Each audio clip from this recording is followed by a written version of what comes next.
Must have एक बहुत ही confusing modal verb है, क्योंकि इसकी जो हिंदी पहचान है वो फ्यूचर वाली लगती है, लेकिन ये यूज़ पास्ट टाइम में होता है। जैसे कि मस्ट हैव की हिंदी पहचान है कि ज़रूर ऐसा हुआ होगा, मतलब हम किसी एक्शन को लेकर कह रहे हैं कि ज़रूर ऐसा हुआ होगा, ज़रूर उसने ऐसा किया होगा।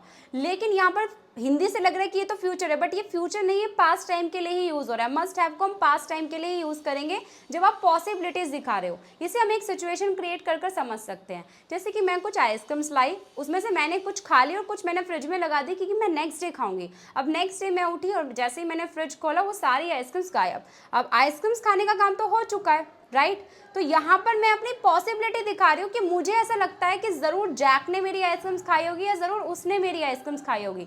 लेकिन मैंने ना ही जैक को आइसक्रीम्स खाते हुए देखा, ना उसे आइसक्रीम्स खाते हुए देखा है। बस मुझे पॉसिबिलिटी है यहाँ पर, मतलब मैं अपनी संभावना बता रही हूँ कि ज़रूर जैक ने मेरी आइसक्रीम्स खाई होगी। तो यहाँ पर हम एक स्ट्रॉन्ग पॉसिबिलिटी दिखाते हैं कि ज़रूर उस पर्सन ने ये एक्शन किया होगा, लेकिन हमने उसको देखा नहीं है वो एक्शन करते हुए, बस हम एक पॉसिबिलिटी दिखा रहे हैं। बट जो पॉसिबिलिटी है वो बहुत स्ट्रॉन्ग पॉसिबिलिटी है। तो यहाँ पर मस्ट है पास्ट टाइम के लिए यूज़ हो रहा है, क्योंकि आइसक्रीम खाने का काम तो हो चुका है ना, तो ये फ्यूचर कैसे हो सकता है? ये फ्यूचर नहीं है, ये पास्ट ही है।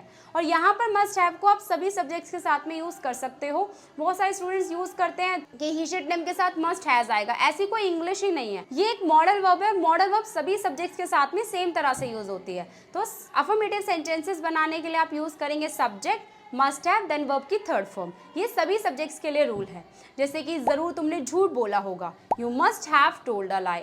ज़रूर जैक ने मेरी आइसक्रीम्स खाई होंगी, Jack must have eaten my ice cream. ज़रूर उसने होमवर्क कंप्लीट नहीं किया होगा, he must not have completed his homework. यहाँ पर हम नेगेटिव सेंटेंस बना रहे हैं। ज़रूर वो नहीं आई होगी, she must not have come.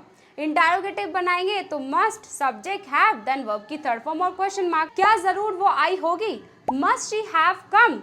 क्या उसने ज़रूर मेरी आइसक्रीम खाई होगी? Must he have eaten my ice creams. इस तरह से आप इसको यूज़ करेंगे। अब कुछ एग्जाम्पल्स आप बनाइए कमेंट बॉक्स में। ज़रूर तुमने मेरी मम्मी को बताया होगा, ज़रूर वो स्कूल के लिए लेट हो गई होगी। All the best.